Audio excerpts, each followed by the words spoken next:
মাকে নিয়ে গালিগালাজ করলে ছাড় দিব, স্ত্রীকে নিয়ে বাজে কথা বললে ছাড় দিব, মেয়েকে নিয়ে যদি বাজে কথা বলো তারপরেও ছাড় দিব, নিজের বাবাকে নিয়ে মন্তব্য করবা তাও ছাড় দিব, নিজের রক্তকে নিয়ে মন্তব্য করবা তাও ছাড় দিব।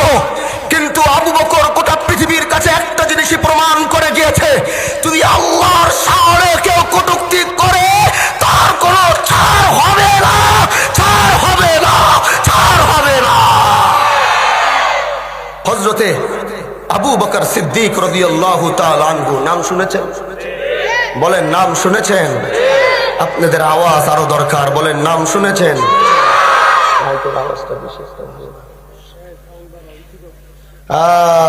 সাউন্ডটা আরো ভালো দরকার বাবা। ও বন্ধু আমার, কথাগুলো একটু মনোযোগ দিয়ে শুনেন। হযরতে আবু বকরের নাম শুনেছেন? হযরতে আবু বকর সিদ্দিক রাদিয়াল্লাহু তাআলা আনহু একদিন রাস্তা দিয়ে যাচ্ছেন, যে আয়াতটি তেলাওয়াত করেছি এই আয়াতের শানে নুজুলটা বর্ণনা করেই আজকের মতো আপনার কাছ থেকে বিদায় নিয়ে চলে যাব। ও বন্ধু আমার, দিলটা লাগাও, অন্তর লাগাও।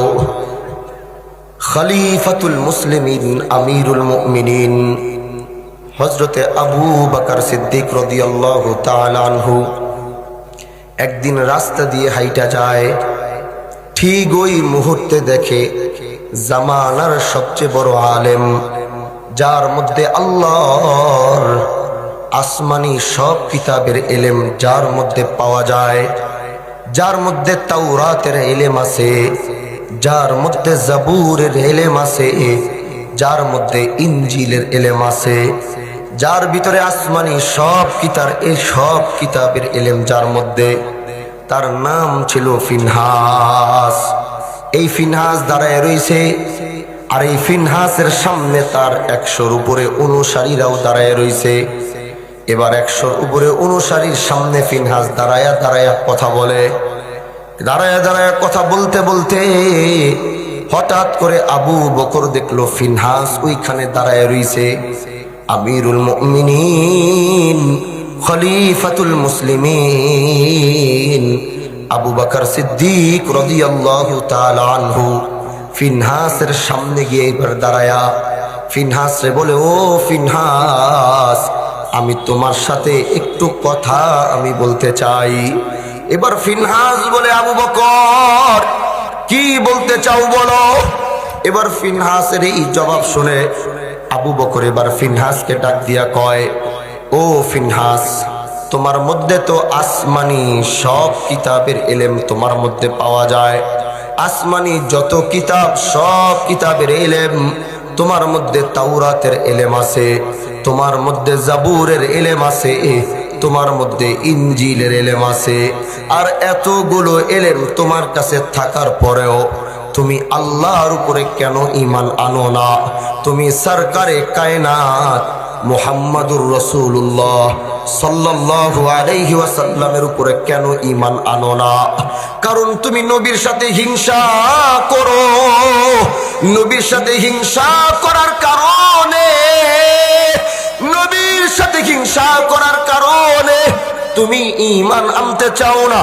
তোমার মধ্যে আসমানি যত কিতাবের ইলম আছে, তাওরাতটা তুমি খুলে দেখো।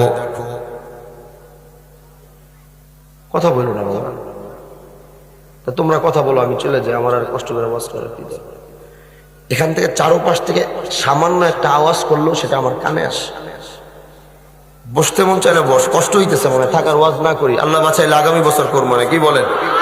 না, আর দরকার নাই, থাক, এবারের মতো থাকুক। না, আল্লাহ বাঁচাইলে আগামী বছর করবো। আর কে বক্তা আসছে? না নাই, পরিবেশ নাই। কথা মনোযোগ দিয়া না শুনলে, এত কষ্ট করে আইসা আমার কথা কি আপনাদের বুঝতে কষ্ট হইতেছে? বলেন বুঝতে কষ্ট হয়? দেখি আবার বলেন তো আল্লাহু আকবার, বলেন তো দেখি, বলেন ইমানের আওয়াজ দিয়ে আবার বলেন তো আল্লাহু আকবার।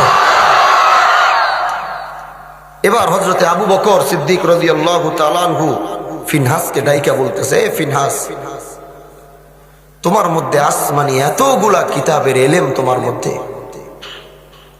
তোমার মধ্যে যে আসমানি তাওরাত ইনজিল জাবুরের ইলম তোমার মধ্যে আছে, তুমি তাওরাত খুইলা দেখো, আল্লাহ পাক বলছে আখিরি জামানার নবী কে হবে। তুমি ইনজিল খুলে দেখো, আল্লাহ পাক বলছে আখিরি জামানার নবী কে হবে। তুমি জাবুর খুলে দেখো, আল্লাহ পাক বলছে আখিরি জামানার নবী কে হবে। তুমি তো সব জানো, তারপরেও তুমি কেন ঈমান আনো না? আবু বকর সিদ্দিক রাদিয়াল্লাহু তাআলা আনহু কার কাছে এই কথা বলে? ফিনহাসের কাছে। আবু বকর রাদিয়াল্লাহু তাআলা আনহু ফিনহাসের সবগুলো কথা শোনা পরে এবার আবু বকর বলে, ও ফিনহাস, তুমি কেন আল্লাহর উপরে ঈমান আনো না? কেন তুমি তাহলে রাসূলুল্লাহর উপরে ঈমান আনো না? আমি তোমাকে বলি, ও ফিনহাস, আল্লাহর উপরে ঈমান আনো। আখিরি জামানার নবী সরকারে কায়নাত মুহাম্মাদুর রাসূলুল্লাহ সাল্লাল্লাহু আলাইহি ওয়াসাল্লামের উপরে ঈমান আনো। এই কথা শোনার পরে এবার ফিনহাস ডাক দিয়া কয়, আবু বকর, তোমার কথা কি শেষ হয়েছে কিনা? আবু বকর বলে, হ্যাঁ ফিনহাস, আমার আর কোনো কথা নাই। তখন ফিনহাস বলে, আমি একটা কথা বলতে চাই, এবার তুমি মনোযোগ দিয়ে শোনো। এবার আবু বকর বলে, ও ফিনহাস, কি বলতে চাও বলো, আমি শুনতে চাই। তখন ফিনহাসের মতো এত বড় একটা ইলমওয়ালা মানুষ আবু বকরকে ডাক দিয়া কয়, এতক্ষণ যে আল্লাহর দাওয়াত দিলা, এতক্ষণ যে রবের দাওয়াত দিলা, এতক্ষণ যে মাওলার দাওয়াত দিলা, তোমার আল্লাহ নিজেই গরিব, নিজেই মিসকিন আর নিজেই ফকির। ও বন্ধু আমার,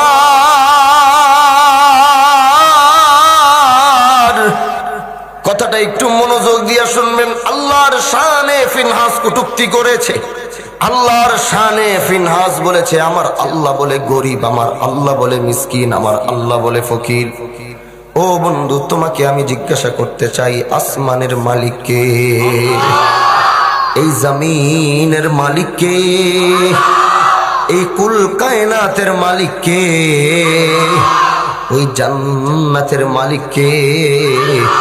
তাহলে আমার আল্লাহ কি গরিব হতে পারে? আমার আল্লাহ কি মিসকিন হতে পারে? আমার আল্লাহ কি ফকির হতে পারে? কিন্তু কথা হলো, এই কথাটা তিনি বলেছে কার সামনে?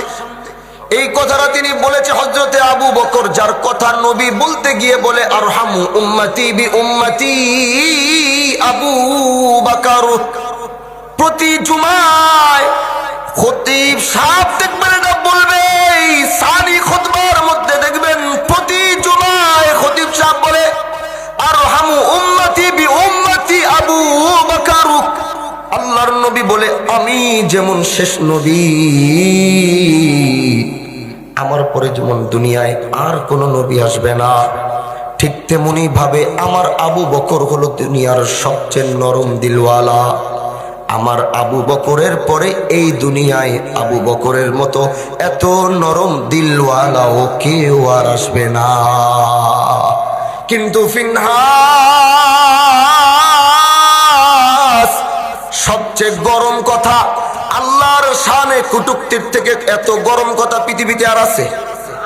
কিন্তু বলেছে সবচেয়ে গরম কথা পৃথিবীর সবচেয়ে নরম মানুষের সামনে, যাকে নবী নিজে স্বীকৃতি দিয়ে বলেছে, আরহামু উম্মতি বি উম্মতি আবু বকর। আমার উম্মতের মধ্যে সবচেয়ে নরম দিলওয়ালা হলো আবু বকর। কিন্তু কথা বলেছে আল্লাহর শানে, কথা বলেছে আল্লাহর শানে কটূক্তি করেছে, কিন্তু করেছে পৃথিবীর সবচেয়ে নরম মানুষের সামনে। এবার আবু বকর এই কথা শুই না থ হয়ে দাঁড়ায়া আবু বকরের ঈমান আবু বকরকে ধাক্কা দেয়। আবু বকরের ঈমান বলে, এ আবু বকর, এখন আর নরম থাকার সময় নাই, কারণ তোর আল্লাহর শানে কটূক্তি করেছে। এখন তুই আর কি নরম থাকবি? এখন তো আর নরম থাকার সময় নয়। তোর সামনে দাঁড়িয়ে ফিনহাস আল্লাহকে মিসকিন, গরিব আর ফকির বলেছে, আর তুই নরম দিলে দাঁড়ায় থাকবি না? এটা হতে পারে না। এ আবু বকর, তোর ঈমানের আগুন জ্বালায় দে। আবু বকর তখন নরম থেকে বলে, আমি আরহাম থেকে আসাদ হয়ে গেছি। আবু বকর সামনে তাকায় দেখে সামনে 100-র অধিক ফিনহাসের অনুসারীরা দাঁড়ায় রয়েছে। আবু বকর জানে আমার সাথে ওসমান নাই, আমার সাথে আলী নাই, আমার সাথে বেলাল নাই, আমার সাথে ওমর নাই। আমি যদি এখন ওরে আঘাত করব, ওর অনুসারীরা আমাকে হত্যা করবে। এটা জানা সত্ত্বেও আবু বকর বিন্দু পরিমাণও চিন্তা না করে দৌড়ে গিয়া ফিনহাসের কলারটা ধইরা মাটির মধ্যে নামায়া ইচ্ছা মতো ঘুষানো শুরু করছে। আবু বকরের এর মায়ের থেকে কি বুঝলেন? পৃথিবীর সবচেয়ে নরম মানুষের মায়ের দেখা কি বুঝলেন? বুঝেন নাই মনে হয়। আবু বকর একটা সবক আমাদেরকে হযরতে আবু বকর দিয়ে গেছেন। সেটা হলো, বাবার শানে কটূক্তি করলে ছাড় দিব, মাকে নিয়ে গালিগালাজ করলে ছাড় দিব, স্ত্রীকে নিয়ে বাজে কথা বললে ছাড় দিব, মেয়েকে নিয়ে যদি বাজে কথা বলো তারপরেও ছাড় দিব, নিজের বাবাকে নিয়ে মন্তব্য করবা তাও ছাড় দিব, নিজের রক্তকে নিয়ে মন্তব্য করবা তাও ছাড় দিব। কিন্তু আবু বকর গোটা পৃথিবীর কাছে একটা জিনিসই প্রমাণ করে গিয়েছে, যদি আল্লাহর শানে কেউ কটূক্তি করে তার কোনো ছাড় হবে না, ছাড় হবে না, ছাড় হবে না। তাহলে আজও বাউল কিভাবে, আজও এই বাউল আল্লাহর শানে কটূক্তি করে এখনো মাটির মধ্যে বাংলার জমিনে কিভাবে দাঁড়িয়ে রয়েছে? তার মানে আমাদের ঈমানগুলো মরে গেছে, আমাদের ঈমান মরে গেছে। আমাদের ঈমান যদি বেঁচে থাকতো তাহলে এই বাউল বাংলাদেশে কেন, এই পৃথিবীর কোথাও সে থাকতে পারত না। আমরা খুব হালকাভাবে এই জিনিসটা নিয়েছি। আগামীতে পলিটিক্স আসতেছে, ইলেকশন আসতেছে, ইলেকশনের ধান্দায় তার বিরুদ্ধে কথা বলতে পারছে না। বাউলদের এক বড় একটা গ্রুপ রয়েছে, ভোট যদি না পায়, আল্লাহর শানে কটূক্তি হওয়ার পরেও যারা রাজনীতিকে আগামীতে প্রেক্ষাপট করে দাঁড় করিয়ে যারা আজ এই কাজটি করছে, আল্লাহর কসম এর প্রতিটা জবাব আল্লাহ পাকের কাছে দেওয়া লাগবে। এজন্য এই মঞ্চের থেকে প্রতিজ্ঞা করুন, এলাকায় সমস্ত বাউল বন্ধ ঘোষণা করতে হবে। কোন বাউল এসে এলাকায় কেউ কোন ধরনের কোন গান করতে পারবে না। সেটা আমি আমার এলাকায় করেছি, আপনারা আপনাদের এলাকায় করিয়ে দেখান। এর প্রতি জবাব প্রতিটা মুসলমানের দিতে হবে। হযরতে আবু বকর বলে, এত বড় সাহস, তুই যত বড় কিতাবের ইলমওয়ালা হোস, আমার আল্লাহর শানে তুই কটূক্তি করেছস। এই ফিনহাস, তোর কোনো ছাড় নাই। নামায়া যখন ফিনহাসের ইচ্ছা মতো বসাইছে, ফিনহাস মাইর খাইছে আর চিন্তা করছে, এই বিচার আমি দিব তো কার কাছে দিব? এই বিচার দেওয়ার মতো আর আবু বকরের বিচার করার মতো এই মাটিতে কেউ নাই। এই মাটিতে আবু বকরের বিচার করার মতো যদি কেউ থাকে তো একমাত্র মুহাম্মদ আছে। মুহাম্মদ ছাড়া আবু বকরের বিচার করার মতো কেউ এই মাটিতে। বন্ধু আমার, দিলটা লাগাও, অন্তর লাগাও। ফিনহাস আবু বকরের হাতে মাইর খায়া আর দেরি করে নাই। আবু বকরের কে দিমায় যদি বিচার দেওয়া লাগে তাহলে ও জানে এই বিচার কে করতে পারবে। এবার ফিনহাস আর দেরি করে নাই, মাইর খায়া সাথে সাথে ওখান থেকে উঠা সোজা আল্লাহর রসুলের দরবারে রওনা দিয়েছে। রসুলের দরবারে গিয়া আল্লাহর নবী যখন ফিনহাসের মতো এত বড় এলেমওয়ালারে দেখলো, নবী কয়, আমার দরবারে এত বড় এলেমওয়ালা কি করে? আমার দরবারে ফিনহাসের মতো এত বড় আসমানি কিতাবের এলেমওয়ালা কি করে? ফিনহাস কয়, আমার চেহারা দেখে কি বুঝেন না? নবী কয়, বুঝি, মনে হয় মায়ের মুইর কোথাও থেকে খাইয়াইছো। এবার ফিনহাস বলে, হ্যাঁ মায়েরই খাইয়াইছি। বলে আল্লাহর নবী বলে, কি বলতে চাও বলো? বলে, এই যে দেখতেছেন মায়ের খাইছি, এই মায়ের কে দিছে জানেননি? নবী কয়, না জানি না। কয়, এই মায়ের আপনার আবু বকর দিয়েছে। নবীর সাথে সাথে বলে উঠলো, ও ফিনহাস, তুমি এমন এক মানুষের নামে বিচার দিয়েছ যেটা আমি কোনোদিনও বিশ্বাস করতে পারবো না। কারণ আমার আবু বকর যুদ্ধের ময়দান ছাড়া কারো সামনে চোখ উঠায়া কথাও বলে না।